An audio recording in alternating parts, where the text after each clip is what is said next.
एक समय की बात है। राजा विक्रमादित्य की आंखें गंभीर और तीव्र थीं। मंत्री कमरे में प्रवेश करते हुए राजा की ओर बढ़े। राजा विक्रमादित्य ने मंत्री को घूरते हुए कहा, राज्य में कुछ अजीब घटनाएं हो रही हैं। हमें तुरंत इस रहस्य का समाधान खोजना होगा। मंत्री ने कहा, यह एक गंभीर मामला है महाराज, हमें तुरंत कदम उठाने होंगे। राजा विक्रमादित्य ने कहा, कल सुबह हम जंगल की ओर प्रस्थान करेंगे। दोनों ने योजना बनाई कि वे अगले दिन सुबह जंगल की ओर प्रस्थान करेंगे।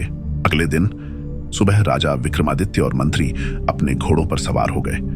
जंगल की ओर जाते हुए दोनों के चेहरे पर चिंता की लकीरें थीं। राजा विक्रमादित्य ने कहा, हमें सतर्क रहना होगा, कोई भी सामान्य घटना नहीं है। मंत्री ने कहा, सावधानी से आगे बढ़ते हैं महाराज।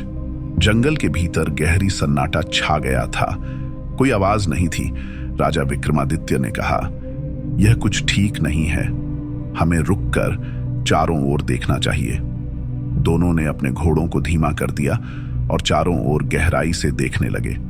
अचानक एक अजीब सी आवाज आई। राजा विक्रमादित्य ने कहा, यह आवाज कहां से आ रही है, हमें उसकी ओर बढ़ना चाहिए। राजा विक्रमादित्य और मंत्री धीरे धीरे उस दिशा में बढ़े जहां से आवाज आ रही थी। जैसे जैसे वे आगे बढ़े, हवा में एक अजीब ठंडक महसूस होने लगी। सतर्क रहना होगा। दोनों ने अपनी घोड़ों को और धीमा किया और चारों ओर ध्यान से देखा।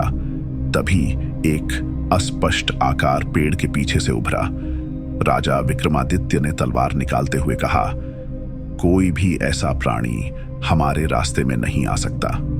वह आकृति धीरे धीरे सामने आई।